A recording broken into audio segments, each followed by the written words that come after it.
Hey guys, welcome to a new video. Like, comment and subscribe if you enjoy. Without any further interruptions, enjoy the What If.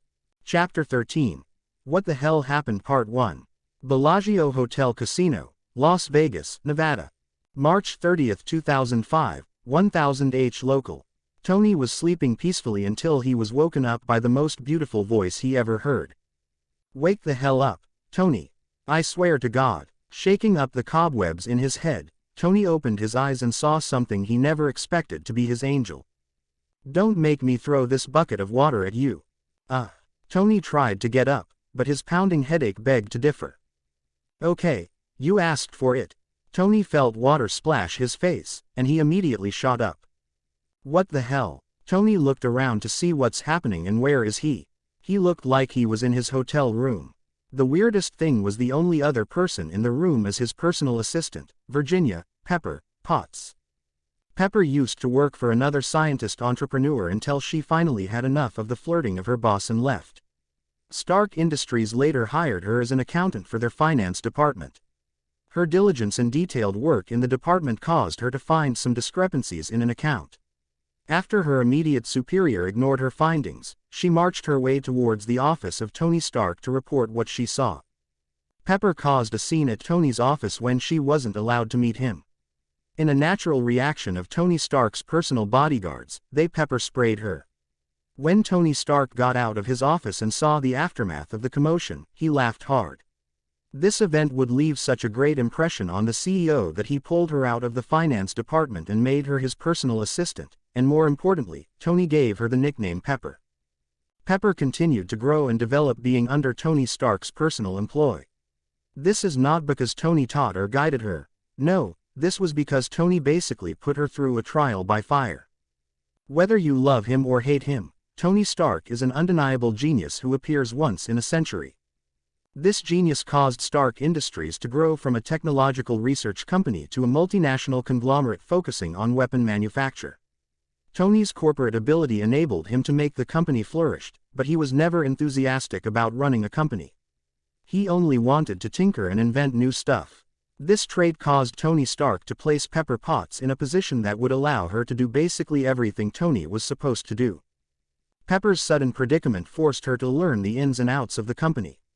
She expanded her studies while working for Stark until she got multiple masters and doctorates from Harvard and Yale, all related to business administration and management. Currently, she had more than enough credentials and skills to run any Fortune 500 company. Everyone else in the industry tried to hire or poached her away, but some part of her was always telling her not to leave her boss. Through the years, she and Tony have developed a good working relationship and an even better personal relationship.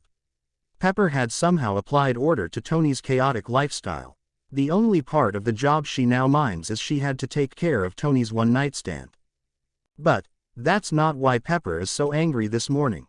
Why did I have to find out on the news that you and another guy took down an Italian mob while drunk? Pepper shouted. What? Ow. Not too loud.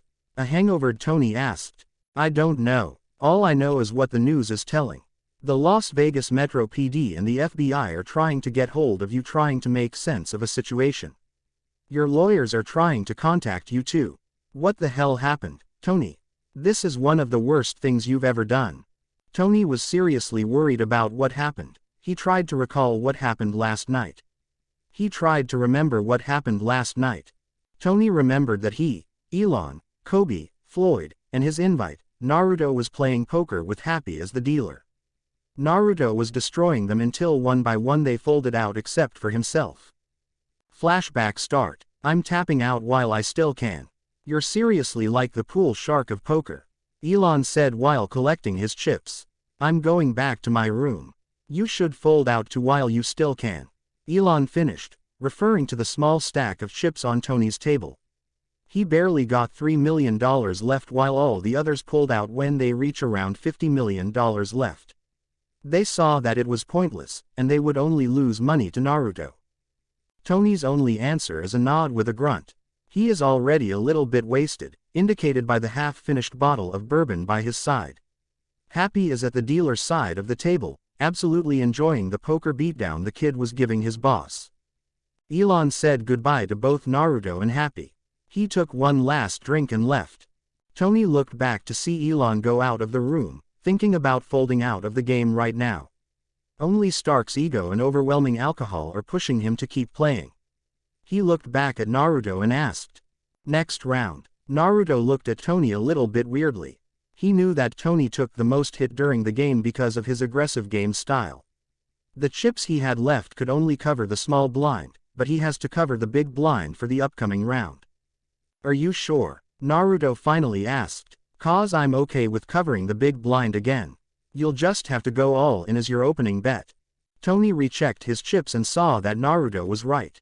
He thinks over a solution for a moment until he finally spoke. "I'll give you an open favor for one last game. All or nothing."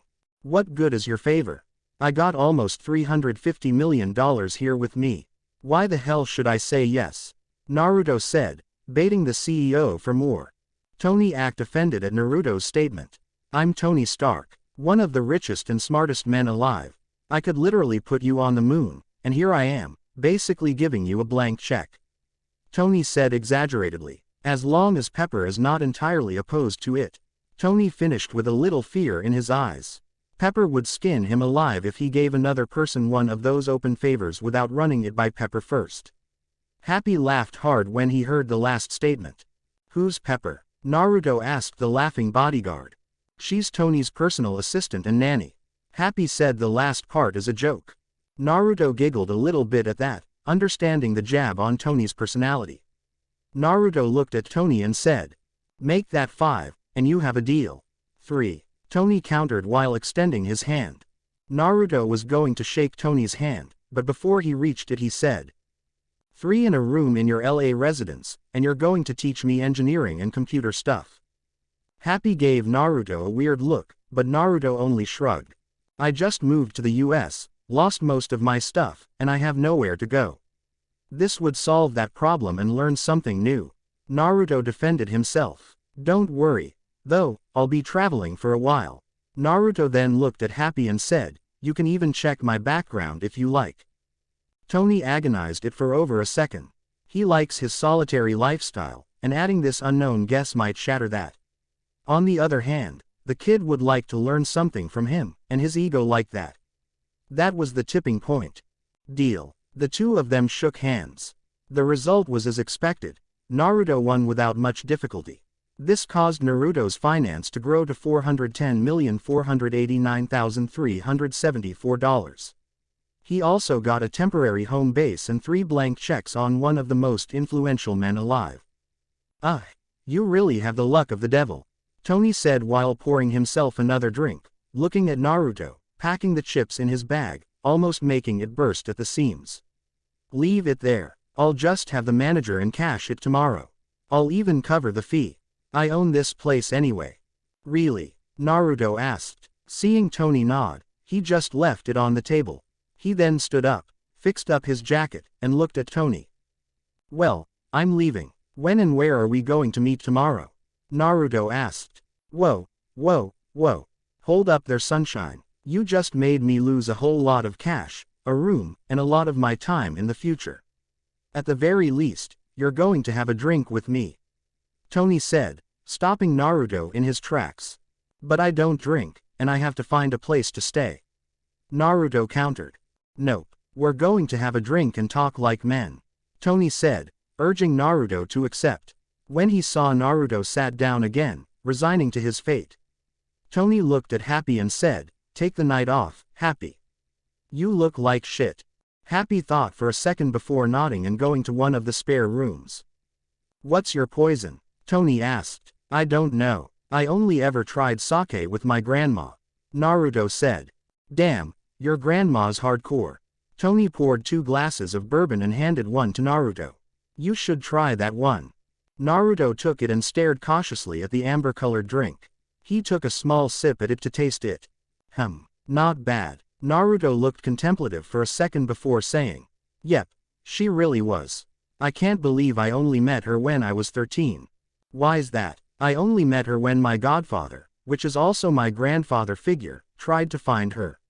She was something of a traveler and a medic. The thing is, she only stayed in bars and casinos even though she can never really win at gambling. Damn, and you basically win every time you play. Some weird family you got. Yup, so what about you? What's your story? Tony swirled his bourbon before taking a swig. You really don't know, do you? He saw Naruto shook his head no and continued, well, basically, it's the same as other wealthy families' stories. Parents don't have time for their kids. They died on a business trip when I was around your age. How old are you actually? 21. Birthday in October. Naruto said, you're lucky. You never said they didn't love you. What I would give to get a chance like that. Did they beat you or something? Tony asked a little cautiously. He's aware that there are a lot of people who have it worse than him. No, as far as I know. They loved me a lot. I just never had the chance to meet them personally. They died on the day I was born. Some huge calamity happened on my birthday. Took the lives of a lot of people in my hometown, including my parents. I only got to know their names when I was 17. Naruto said with a sad chuckle. There was a lull in the conversation, with both of them trying to cheer themselves up from the conversation. Got a girl in your life? Tony asked, trying to continue the conversation and stir it away from the heavy talk. You really think I would move to the US alone if I had a girl? Naruto said with a raised eyebrow. Well, I don't know. That's why I asked. Tony defended himself. How about you? You got someone? Naruto returned the question. No, not really. Only one night stands. Oh, how about that, Pepper? Pepper, where do you get that? We're great friends, I guess. But we don't have any romantic inclinations. Why not? Naruto asked. That simple question echoed continuously inside his head, getting louder and louder. Looking back, Tony would always say that particular question by Naruto changed his life. Naruto saw the blank stare on Tony's face. Being respectful, he allowed Tony to think over whatever he was thinking about. After a few more minutes, Naruto finally had enough and shook Tony to get his attention. So, what are you thinking about? Naruto asked with a sly smile. Nothing. Tony said a little too fast. So, what do you want to do now? Tony asked, trying to get the topic moving. Naruto thought for a second before removing a small calling card from his jacket pocket and showed it to Tony. You said you own this place, right? I had one of your attendants gave this to me saying that if I have any problems, just call the number on this and look for Riccardo Falcone. Want to look into it? Naruto immediately knew that the attendant is up to no good since he already saw a lot of those scams when he was with Tsunade. It also helped that Kurama said that the guy reeks of negative emotions. Being a little thrill seeker himself and intoxicated, Tony only saw the good side of this endeavor. Oh hell yeah, let's go to security. Flashback to be continued. Chapter 14. What the Hell Happened Part 2. Bellagio Hotel Casino, Las Vegas, Nevada. March 30, 2005, 1030H local. Tony, talk to me. Don't think you can get out of this mess. Pepper said while pacing back and forth in front of the dazed Tony. Having enough, she snapped at him. Tony. Tony shook his head, snapping out of his daze and said, I never noticed how beautiful your hair is. Tony and Pepper both froze when the words left his mouth. He has no idea why he said it. Well, he has some idea, but now is not the time to linger on it. Did I just say that out loud? Tony asked with no one in particular, but Pepper nodded anyway. When Tony got his answer, he took a deep breath and said, damn. Naruto seriously did a number on me. Anyways, where was I? You went down to security. Pepper said helpfully, and we're going to talk about what that Naruto said to you later. Can we not? Tony asked, hoping not to go through the mushy stuff that they would be definitely trudging through when that conversation continues. Pepper only gave him a hard glare. Tony deflated, knowing he already lost. Trying to retake hold of the conversation, he finally continued trying to remember what happened. Flashback continues. Oh hell yeah, let's go to security, Tony shouted while putting on his blazer. Why? Naruto asked. Well, do you know who gave this to you? Tony said while waving around the calling card. Naruto shook his head no. That's why we're going there first. We need to find out who gave this to you and who's this Falcone guy. Oh, okay. What are we waiting for? Come on, Naruto said, vibrating with excitement. Okay, sheesh. Let me get my stuff first. Tony took his IDs and walked out the door. Naruto followed behind Tony with a hop in his step while Tony is trying to act sober. He led them straight to the office of the head of security. When they reached the office, Tony went right through the door without missing a step. Joey, how you doing? Tony asked the guy who was sitting on the opposite side of the desk. He didn't even notice the guy reaching for his gun. Joey Griffin is an unassuming 55-year-old, 5 feet 10 man with Irish descent. He has reddish-brown hair and green eyes. Joey was a Navy SEAL squad captain until he took a bullet to the knee, ending his field career. He was going to continue to serve the military as an instructor to help mold the next generation of SEALs, but the news of his daughter's cancer meant that he has to find a more profitable job. This led him straight to being hired by Stark Industries to be head of security for its subsidiary, MGM Hotels and Casinos. He's been assigned as head of security for all MGM buildings in Las Vegas. His increased pay and premium insurance had allowed his daughter to receive the best treatment possible. The reason he was still in his office was that there are multiple VIPs currently in the building, especially his boss's boss, Tony Stark. Seeing Tony Stark burst through his door at this time of night was the last thing he thought would happen. He calmed himself down and tried to stand up. But before he could stand up to shake his boss's hand, he felt a knife on his throat. Holy fuck, Naruto. When did you get there? Get that knife away from him. He's the one we're going to meet. Tony said to Naruto, finally noticing him standing behind one of his security officers. And can you teach me? Added Tony a little hesitantly. Naruto withdrew his knife away from the guy's neck and pocketed his knife. He walked back to the door while still keeping an eye on Joey. Joey, on the other hand, was scared for his life. He only felt this kind of fear when Saddam Hussein's private guard captured him, and now there's this guy, whoever the hell he is. He never even saw the guy pass through the door. Joey rubbed his neck and looked at Tony. Mr. Stark, not that I'm not happy to see you, but why are you here, and who's the guy who almost opened up my neck? Joey asked, still alert from the previous encounter. Hey, good to see you're still alive, Tony said with an awkward laugh. And this guy here is Naruto. He's kind of the reason why we're here. Joey narrowed his eyes to the blonde guy next to his boss. All the bells in his head are warning him that the guy is dangerous. You want me to call the police on him? Joey asked, completely serious. No, not really. He's the guy who'd been ripping off the people in the poker room. Tony informed Joey. Ah, I knew he looked familiar. Joey said, still not relaxing. And he's going to apologize for what he did, Tony said while looking straight at Naruto. Hey, he's the one who tried to draw a weapon. It's not my fault he's slow. Naruto defended himself. Ever since the war, he's wary of hidden weapons. It's better safe than sorry when it came to those. Joey tried to defend himself, but he knew he would do the same in that kind of situation. Naruto's answer just earned a look from Tony until he finally caved. Sorry. Naruto apologized while scratching the back of his head. Joey waited for something more, but he never got a continuation of that apology. After a few more seconds, he sighed and nodded. He then looked back at Tony and asked, by the way, why are you here, boss? 2 things. I want you to look for the attendant who greeted Naruto when he walked into the Bellagio, and what can you tell me about Riccardo Falcone? Tony answered while handing over the calling card to Joey. I'll look through the footage, Joey said while scrolling through his computer. He then looked at Naruto and asked, what time did you get in? Maybe around 7:30, Naruto answered. Okay. Joey opened his desk drawer and retrieved a folder. He slid it toward Tony's direction. In the meantime, that's the file I have on Falcone and the Bianchi crime family. Does Falcone have a man on the inside? According to this guy, yes. Tony said while patting Naruto while looking through the file. He told me the attendant gave him that card and said to call Riccardo Falcone. Damn, thought I got rid of them all. They just grow like weeds.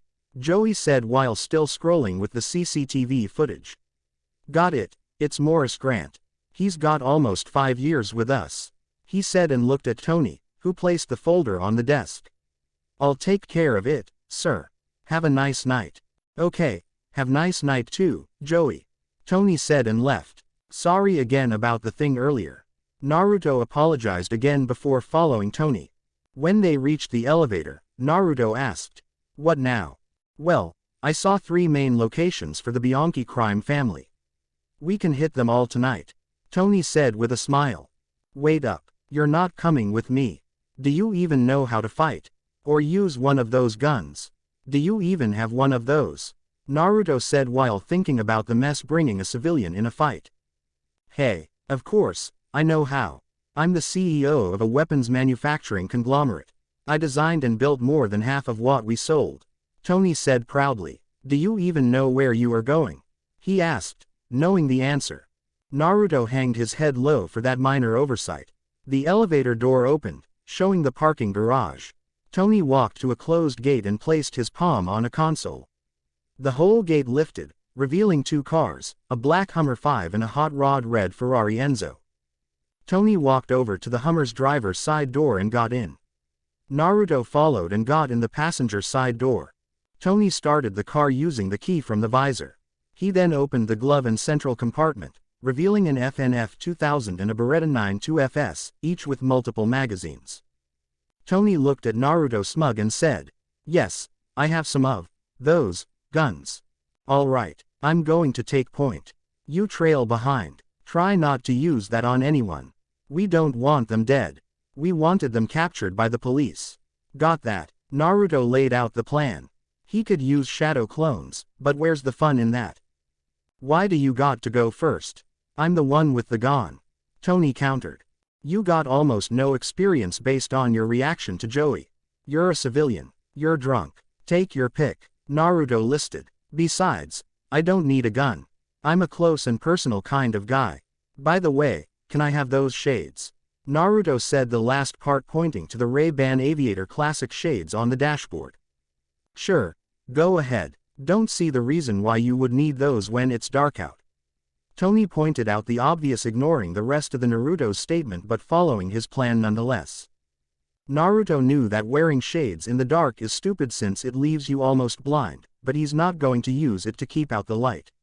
He'll use it to cover the change his eye would go through when he activates his dojutsu, Rinne Tensei Sharingan.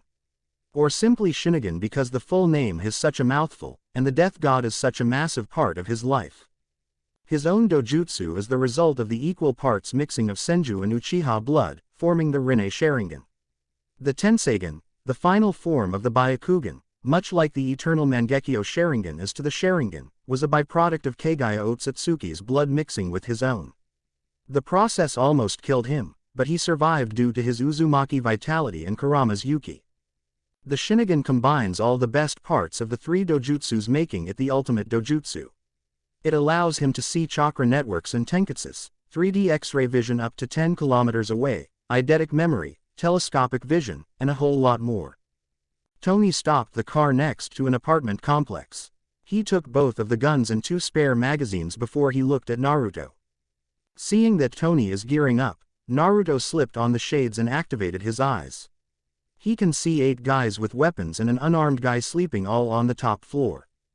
"You remember the plan?" Naruto asked to confirm. "Yep, I'm going to follow far behind you and try not to shoot anyone," Tony said. Naruto got off the car with Tony following behind him. Chapter 15. What the Hell Happened Part 3. Bellagio Hotel Casino, Las Vegas, Nevada. March 30, 2005, 1045H local. "You went in there with him?" Pepper shouted angrily. She started pacing back and forth again. "And you're the one who wanted to go with. What if you've been hurt or worse, killed?" "Well, I'm not that hurt, am I?" Tony said while checking his body for any injuries. He only saw a small gash by his temple. "Besides, you should have seen Naruto. The guy is a force of nature. He took out everyone without a gun." Tony took on a contemplative face. "Maybe I should hire him as a bodyguard. He can take on an army." "What? No. You and that guy got in more trouble together than should be possible." "My hair is turning white just thinking about what would happen." Pepper immediately denied the idea. Tony just laughed nervously. Pepper immediately had a bad feeling. She stopped pacing and stared. "What did you do?" Pepper asked dangerously. You remember the final bet? Tony asked, his nervousness showing. Yes, Pepper drawled out. Well, it's not only the 3 favors that I gave. I also would give him a room on LA and give him engineering and computer lessons. Tony said, waiting for the inevitable blow-up. What? Pepper reacted. She sat down next to Tony and took a deep breath. Just continue with what happened. Pepper said, giving up on the prospect of a dark future ahead of her. Sure, Tony said, hoping not to agitate Pepper more. Flashback continue. Riccardo Falcone is a high-positioned member of the Bianchi crime family. Although not related to the Bianchis, his father was one of the first outsiders who joined the crime family. His father's resourcefulness and loyalty allowed him to rise quickly through the ranks. He inherited the loan shark gig from his father and allowed it to grow to a profitable venture for the family. Riccardo would always be loyal to the Bianchis, that's why he ordered his men not to join any faction between Vinny and Giovanni. He would usually join Vinny's camp since what Giovanni did goes against everything of what a family stands for, but the family needs to survive the aftermath. Whatever happens between the brothers, the family would need capital to recover, and bringing everyone in for the confrontation would just fracture the family and increase the damage that would happen. That's his reason and what he told the 2 when they called for his support. They really can't question his loyalty since he's been loyal from the start. He slept in one of the family's bases to make sure that if someone retaliated for him not joining any sides, he would be as far away from his family as possible. The 8-man guard is just extra precaution. He would be proven right to have them, but it wouldn't do a thing for what's to come. At least it's not one hostile Bianchi brother that came for him. Riccardo is looking at the clock, waiting for it to strike 2. That's when the Bianchi brothers would meet, and the fate of the family would be decided. He was lounging on the sofa with his men when someone knocked on the door. Everyone immediately tensed up and drew their weapons. The situation they are in had everyone on edge. The knocking continued until one of the guys closer to the door peeked through the eye-hole. He saw a blonde guy with shades wearing a hoodie. He's relatively young too. The guard walked over to Riccardo and said, "There's some blonde guy on the other side of the door. Early 20s, I reckon. Check what he wants. Just be prepared for anything," Riccardo advised. The guard nodded and walked back to the door. He unlocked the door except for the door chain and opened it. "What do you want?" he said, trying to be more intimidating. "Hi," Naruto said in an overly cheery voice. "I'm looking for a Riccardo Falcone." The guard drew his pistol and pointed it at the guy behind the door, ready to kill him if he did anything wrong. "There's no one here by that name. Leave." The guard closed the door while still pointing his gun at it. He walked towards his boss and said, "He's looking for you. I sent him away." "Good. We don't want any distractions tonight," Riccardo said. As soon as everyone sat down, they heard another knock on the door. The guard jogged to the door, annoyed and ready to turn the guy away again. When he was trying to reach for the door, it suddenly burst open. Naruto saw the guy running to the door with his Shinigami. This was the perfect moment to attack. They would be unprepared, thinking that the same guy is just looking for their boss again. He kicked the door open and immediately disabled the guard with precise and accurate attacks on the guard's tenketsus. He saw everyone frozen in their spot. He ran towards the center of the room. He lowered himself and extended both of his hands and said, "You're within the range of my divination. 8 trigrams 64 palms." He hit each person left mobile in the room, including Riccardo Falcone, 8 times, effectively temporarily paralyzing everyone. He dragged everyone and lined them up on the wall. "You can come in now," Naruto said towards the hallway. Tony saw almost everything that happened by peeking by the end of the hallway near the staircase. He was pretty sure his gun wouldn't do a thing even at this distance. What he can't figure out is how did Naruto paralyze everyone with only a few pokes here and there. Tony walked towards the apartment and saw Naruto looking over a guy in a gray 3-piece suit. "That's Riccardo Falcone. Holy shit, that's a big catch," Tony said with a little bit of shock. He didn't expect some of the big guys to be here. "Yup, can you check the cabinet for files or anything incriminating? Take a picture of everything if you can. Call the cops too before we leave." Tony nodded to Naruto's request but not before mumbling about something about him not being his sidekick. Tony began checking through the drawers and cabinets. He laid out every document he could find and laid it out on the table, and took photos of everything. While Tony was doing that, Naruto was opening up some tenketsu on Falcone so he can be mobile enough to ask some questions. "Where's your boss?" Naruto asked so he can take down the crime family straight from the top quickly. Falcone just kept his mouth shut, knowing that someone like this guy going after Vinny during his showdown might as well cause the family collapse. Seeing that Falcone wouldn't talk without some extreme measures which he can't use since apparently torture is frowned upon in this world, he applied a small genjutsu on him to make him more cooperative. Due to the atrophied chakra network of the residents of this world, Falcone can't even put up a fight against the genjutsu. "I'm going to ask again, where's your boss?" "He's at the abandoned warehouse north of the city where the underground fights usually happen," Falcone said, not adding the part about the Bianchi brothers' showdown since he wasn't explicitly asked about it. Naruto knocked out Falcone and went over to get Tony. "You done here?" Naruto asked. "Yep, just about. Can't believe the dirt on these guys, and it's only one side of their business," Tony said while fixing up the file on the table. Tony then jogged out of the door, followed by Naruto but not before taking a photo of the guards and Falcone. He texted a contact he has from the FBI about what they found out. He's pretty high up the ladder to make sure the Bianchi can't bury the case. When they got in the car, Naruto said, "We should go to the warehouse district. Do you know the address of their base there? If not, I can guide you." "Yeah, one of their bases is around there." Tony started the car and drove north. "You know, what we did back there was kinda fun even though I didn't do much." "What are you saying? You did most of the work. I just beat those guys down," Naruto reassured. When they were nearing the warehouse, Naruto told Tony to pull over. "Why do you want me to stop here? We're still 2 blocks away," Tony argued. "We might encounter guards outside since their boss is there. It's easier to sneak in on foot than this huge car," Naruto said, already knowing that there are guards posted outside with 2 factions meeting on the inside of the warehouse. He formed a plan quickly in his head that would make them do the least amount of work. Tony almost banged his head on the steering wheel for not thinking about it. The 2 immediately dismounted the car and walked towards the warehouse. They're sticking in the shadows with Naruto still on point. When they were a building away from the warehouse, Naruto pointed an alleyway for them to enter. "Here's the plan. I want you to find a way to get on top of the warehouse and go down to the catwalk. I'm going to cause a distraction. When you see it, fire your weapon. After that, hang tight and enjoy the show," Naruto said with a grin.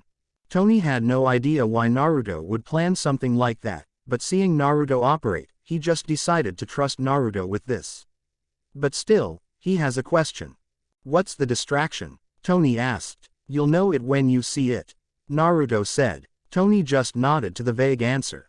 The 2 separated with Naruto running towards a shadow and somehow disappearing in it. In his slightly intoxicated state, he just dismissed the event. Tony lurked around the warehouse, looking for a way up, making sure he was sticking to the shadows. He finally saw a fire escape.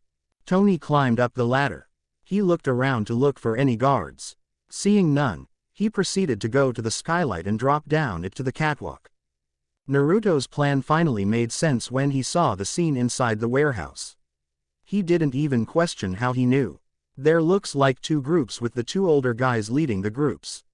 They looked like to be talking calmly, but an undercurrent of tension can be seen on everyone. While he was looking over the developing situation, he finally understood what the distraction was. Thick white smoke was rolling in from every crevice. He had no idea how Naruto did it, but it was goddamned effective. Tony aimed at the back of one group and fired. All hell broke loose. Both factions were already tense before the smokescreen, but the tension skyrocketed after it. The sound of gunfire immediately prompted both sides to fire in the general direction of their enemy. Gunfire was raining from both sides, hitting enemies and allies alike due to the smoke. The only one unharmed were the 2 older guys who have been protected and pulled away pretty fast. The fighting was just about to die down when a bullet flew past Tony, causing him panic and backpedaled. He tripped backward and hit his head on the guide bars of the catwalk. This immediately knocked him out. Naruto saw this happen even though he's quite the distance away watching the situation unfold. He always kept an eye on Tony to make sure he's safe. He knew the bullet wouldn't Tony, but he should have accounted for the instinctual reactions of civilians. He immediately shunshined to Tony's location and checked on his vitals. Naruto finally took a relaxing breath when he determined that Tony was just knocked out cold. Losing his patience for the fighting to stop entirely, Naruto threw another smoke bomb, covering further the whole warehouse with smoke. He jumped down and used his Shinigami to determine all the conscious or abled bodies left inside the warehouse. Naruto determined that there are 15 people left able to fight back, excluding the 2 leaders. They're both hiding behind some crates on the far side of the room. He rapidly struck down all the fighters with a little less finesse than he used on Falcone's men. He has some little leeway on the damage since both sides are already shooting at each other. Naruto used a combination of intercepting fist and gentle fist fighting style. He struck down everyone he came up against while hiding himself in the smoke. The high-speed bullets certainly made the fight a little more enjoyable. When every one of the guards is down or dead, Naruto attacked temporarily paralyzed both of the leaders and dragged them to the middle of the room. Naruto was going to start asking questions when he heard the sirens indicating the cops are nearby. They must have responded to the gunshot reports from the area. He gave up on trying to get more information and just decided to bug out. He picked up Tony and sealed his guns. He shunshined towards the car and sealed it too after making sure that no one is around. Naruto only used shunshin all the way to the hotel, since he hadn't left a Hiraishin tag in there. When he reached the underground parking of the Bellagio, he unsealed the car in the garage and shunshined towards Tony's penthouse. He looked for Tony's room. When he found it, he left Tony on the bed and walked away, making sure the door is closed behind him. Naruto walked towards the penthouse door and said to himself, "What a night, I think I earned myself a little ramen." Before going out and finding somewhere who serve ramen in this city at this time. Flashback end. That's all I remember. Tony finished his story. Where's Naruto anyway? He asked while looking around the penthouse with Pepper following him. I don't know. I didn't saw anyone when I came here 2 hours ago. Pepper said. Happy's missing too. Tony stated his observation. He's with Joey and the feds giving their statements. Don't worry. There's a lawyer with them. Pepper reassured. She's one of the people who's managing the damage control for Tony in this Naruto's mess. Just let them tell the truth. That 2 guys took down a criminal empire in Vegas that everyone else can't. Tony said, with a proud smile. Pepper just took a deep calming breath and said, just call your lawyers and work it out with them before giving a statement. I'm going to try to find your friend. Tony poured himself a cup of coffee and looked behind her. No need, he's right behind you. Tony said with a grin. Pepper immediately turned around and saw a blonde-haired guy with blue eyes wearing a hoodie. He was eating a cup of instant noodles using chopsticks. What infuriated her more than she already is was the carefree look he has. You, Pepper shouted while pointing at Naruto. Me, Naruto asked dumbly, not following the conversation. Yes, you, what do you have to say for yourself? Dragging around my boss across town to bring down the mob. Naruto's expression took on something like he finally understood something. He took on a cheerful smile. It was Tony's turn to feel the chill running down his spine, seeing the smile in Naruto's face. Ooh, you must be Pepper, Naruto said while extending his hand. Pepper just shook Naruto's hand, getting swept by his friendly demeanor. Did Tony finally ask you for a date? That's why you're here, right? Tony spat his coffee, hearing Naruto's question. Chapter 16. Warmer, warmer, warmer. New York City, New York. March 30, 2005, 0800H local. Natasha had just landed on the roof of the SHIELD New York field office using a Quinjet. She had barely slept along the way. The stress of the manhunt of a possible alien and the accidental discovery of a superhuman in Vegas weighs heavily in her mind. When she got off the Quinjet, she was expecting Barton or Coulson to meet her on the helipad. What she was not expecting is Nick Fury standing with both of them. Didn't expect to see you here, sir. Natasha greeted her boss while giving a small nod to Barton and Coulson. Let's get inside. I'll talk along the way, Fury said and walked toward the roof entrance. I was not expecting to be here too, but I got an interesting call 2 hours ago. Fury looked back to see if he got everyone's attention, especially Romanov. But first, I want you to tell them about what you found first while you're on your brief vacation. Natasha immediately knew that the call must be related to Naruto. What the hell could he have done that would warrant a call to Fury himself in the span of a 5-hour flight? Seeing the attention of her colleagues was on her, she spoke. I was on my way to Vegas to take my break after the mission in LA when I met a guy on walking by the side of the I-15. What? You picked up someone? Didn't know you got it in you. Barden teased. He just couldn't resist teasing Natasha every opportunity he gets. Fury, already used to the two, just let the interruption pass. Shut up, Clint, or I'm going to tell Laura about Tbilisi.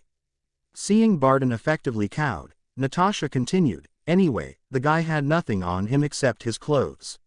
According to him, he just moved to the US and traveling around. He said he lost all his stuff and going to Vegas to get some money to continue his travel, which in my opinion is crazy. But what got my attention and caused me to call boss is that he said that he was a freelance contractor. So your first hitchhiker is a contract killer. Good to know, Romanov, Coulson said with a smile. He already deduced that the situation is not as bad as it seems since Fury is not giving the report. You shut up too. I can still key Lola. Coulson's smile fell off his face too. When we left our separate ways, I was still thinking about what he said, so I started digging. Nothing came up in all available databases. Damn, he must be good, Barden said with a whistle. So, I got a little desperate and made contact with the Bianchis. Her two colleagues were about to reprimand her for doing something reckless, but she already anticipated it and placed her hands over their mouths before continuing. I made sure I have leverage before I got in. But either way, I certainly got more than I thought. They arrived in a briefing room. To emphasize her point, she projected the fight on the wall to show them. As you can see, I was proven right to be wary of him. He's good, Coulson said in a clipped tone. This part you won't like, Coulson, Natasha warned him. Shield Tech analyzed the video. The results showed that he is better, at least physically, than Captain. Captain who? Coulson asked, not getting the statement. Natasha pointed to a flag outside the room. His face immediately paled. Someone managed to remake the serum. He asked with a shake in his voice. Captain America has always been his hero. Learning that someone, somewhere, had somehow recreated the serum is massive news for him. No, not that we are aware of, but we're not completely sure. Natasha answered. I was going to make contact with him in the Bellagio since he was playing poker, but Tony Stark got to him first. How? Barden exclaimed. He's apparently excellent at poker and Stark heard about it. He invited him to his private game. Natasha answered. Thank you for the report, Romanov. Fury interjected. Reports have come in that all the high-level and most of the low-level members of the Bianchi crime family has been arrested. Don't tell me it's Naruto. Natasha asked. Who's Naruto? Another ghost, Coulson asked, remembering a SHIELD special op agent codenamed Ghost due to her ability to phase through solid objects and partial capability to be invisible. No, Naruto is the guy the first found in Vegas. Natasha clarified. Your boyfriend did that. He's hardcore, Barden said. He's not my boyfriend. Where the hell in my report did you get that? Natasha denied vehemently. Fury cleared his throat to get everyone's attention. As much as I like to get into Romanov's romantic life, Natasha gave him the stink eye with that statement. We have to get back to the topic at hand. Yes, Naruto was one of the people responsible for Bianchi family downfall. One of them. Coulson picked up on Fury's choice of words. Yes, he apparently thought it was a fun idea to bring a civilian. Fury took on a more serious expression. He took with him a drunk Tony Stark. Coulson and Barden had a wide-eyed expression before laughing hysterically. Both of them thinking of what they wouldn't give to see that guy tow a drunk Stark around while taking down a crime family. That's got to be an event for the ages. Natasha, on the other hand, is banging her head on the table repeatedly. How the hell can so much happen within 2 days of her meeting him? She currently wishes that she hadn't taken that vacation to Vegas. Maybe then she would have one less problem to deal with. I sent additional teams to monitor the situation. If Stark's army of lawyers can't deal with the situation, I'll make some moves. Quote. Fury said while outlining his plan. For the other reason, I'm here. Quote. He turned to Coulson before continuing. I want everything you got about the 083. I have a meeting with POTUS and JCS. They want an update on the event. They're also going to show me something that could be related to the 083. Apparently, it's for eyes only. Finishing his statement, Fury started to walk out of the room. But before he could leave entirely, he looked back and said to Romanov, before I forget, Naruto Uzumaki has suddenly appeared in our databases. You might want to look into that after this. He then walked out. Natasha groaned again, hearing the news. Why can't everything be so simple? Naruto probably found a high-class forger in Vegas. Average forging jobs would not show in their databases since no paper trail would be made. Bianchi probably knew who is the best forger in Vegas, but it probably has to wait. The mission right now has the most precedent. Natasha faced Coulson and Barton and asked, Want to catch me up on what's happening here? I'll go first since my side has the least progress. Barton said to both of them. The search for the alien or the reason for the spotlight? Spotlight. Natasha asked for clarification. Well, 083 is just dull. So we call it the spotlight. Barton answered. No lead panned out. If there's an alien that crossed using the spotlight, there's no sign for it anywhere. The cause of the spotlight is now assumed caused by the alien, so we can't move forward without finding it. Barton finished his report before looking at Coulson to report his side. The techs found no trace evidence at the site. The only clue we have is the 8 cherry blossoms trees that grew exactly 100 meters away from the site and positioned at the 8 directions of the compass. The trees are virtually indestructible, only the bark and leaf samples are taken. The genetic test identified the tree as Yoshino blossom. Ancient, Asian, and other unidentified scripts were found on the tree. Each text is made out of smaller texts that can only be viewed microscopically. The microscopic texts that can be translated have multiple repetitions of the words bridge and barrier. That's why I hypothesized that there might be an alien. Coulson finished his comprehensive report. Natasha absorbed both of her colleagues' reports. After a few seconds, she asked, All right, so what do we do next? We, Barton indicated both himself and Natasha, are going to keep finding that alien. Coulson's going to compile a report for Fury then continue reading through witness statements. Barton finished. All right, let's go. Natasha said. She stood up and walked out of the door, followed by Barton and Coulson. Kamartaj, Kathmandu, Nepal. March 30, 2005, 1245H local. Ancient One. The 3 guests bowed down in front of her as a sign of respect. Good. You're all here. Have a seat. The Ancient One pointed to a chabudai with 1 sitting pillows on one side and 3 on the other. The table has a small basket of biscuits and a pot of tea. The Ancient One served everyone a cup of tea. Everyone took a sip of their drink as customary before she finally said, Let's get to business, shall we? The Ancient One said with her usual smile. Everyone in the room showed their agreement. Let me start with the most important point first. Master Pangborn. Yes, Ancient One. Jonathan Pangborn straightened his back in attention. Jonathan Pangborn is a 6'2", medium-built, 30 years old, Caucasian man who came to Kamartaj after an accident in the factory he worked for rendered him paralytic from the waist down. He came to Kamartaj in hopes of being able to walk again as the same as many stories he heard. The Ancient One accepted him as a student and started his own journey in the way of the mystical arts. This allowed him to use his legs again. You're able to use your legs again in its fullest, am I right? The Ancient One asked. Pangborn nodded his head in affirmative. When are you planning to live the order, if I may ask? Of course, she already knew the answer due to the power of the eye, but the conversation would be more natural if Pangborn is the one who laid out his plans. Pangborn looked shocked for a moment as well as Caecilius and Mordo. The last of which felt betrayed that someone would willingly leave the order when they achieve their goals. Around a year from now, Master.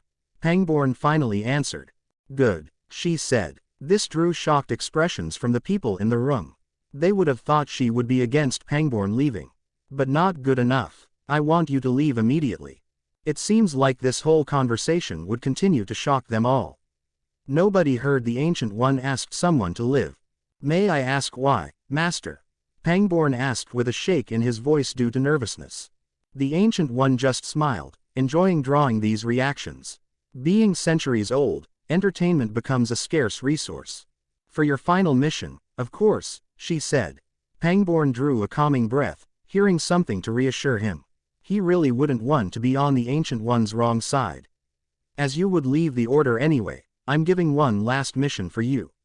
I want you to gather information on anything or anyone that might seem strange. The more powerful, the better. Your will be done, Master. May I ask why and when should I leave? Pangborn asked. Of course, you may ask, but I won't reveal the answer until I have identified who or what it is. The Ancient One said, losing her smile. As for when, I prefer if you leave as soon as possible. Maybe after the gathering. Bring your items with you, you won't have to go back here again unless I call for you. She answered. Pangborn stood up, bowed, and left, but before he could go far, the Ancient One added, find the yellow fox. It's the only clue I could find. Pangborn bowed again and left to pack for his journey. Caecilius and Mordo are staring dumbfounded to the exchange. They guessed a similar conversation would happen with them. Now that's done. The Ancient One faced Caecilius. After the gathering, I want you to pore over our records for any mention of a yellow fox. She ordered. Caecilius is a 6'0", broad-built, 40-years-old man who came to Kamartaj with the help of Karl Mordo. Mordo introduces Caecilius to the Ancient One to help Caecilius understand the grief he acquired when he lost his son and his wife. As much as she hates it, the coming of Dormammu is an essential event in the future to make sure Strange would step up as the Sorcerer Supreme. The demon would need a follower from this world to weaken the shields, and the most likely candidate is still Caecilius. Ordering him to look into the library would lead him to encounter the history of Dormammu. His grief and discontent would draw him to the demon's power and start the whole event. Yes, Master. Caecilius nodded. The Ancient One waved her hand, indicating he is dismissed. Caecilius stood up and left. The Ancient One stared at Mordo. She was thinking about which approach would make him less likely to betray the Order in the future. Karl Mordo is one of the most promising students the Ancient One ever had.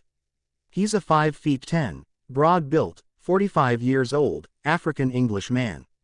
He came to Kamartaj, hoping to acquire the power to file his revenge but eventually found peace under the Ancient One's tutelage. Deciding on her plan, the Ancient One waved her hand, materializing a journal. This is one of my summarized journals. I write one every century I'm alive to keep track of the critical event. She placed the journal and slid it to Mordo's direction. I want you to read it. Ask any question, anytime. I'll try to answer with the best of my ability. Showing him her choices from her point of view might lessen the chance of his betrayal in the future. His future is not clearly shown since the yellow fox would somehow cross his path. Picking up the journal reverently, Mordo bowed deeply while still sitting down. Thank you for giving me the chance to read this, Master. Let me warn you, this does not mean you would be the next Sorcerer Supreme. I still think your talents are better suited for other endeavors. I understand, Master, Mordo said while gritting his teeth lightly. The Ancient One has been telling him this for quite some time, but he still doesn't understand why she doesn't want for him to take on the mantle. The Ancient One stood up and motioned him to follow her. It's time for the gathering. I'm quite excited to talk about the future, she said while smiling brightly. Thank you for watching. If you enjoyed the video, be sure to like, comment and subscribe, as well as checking out the author on fanfiction.net.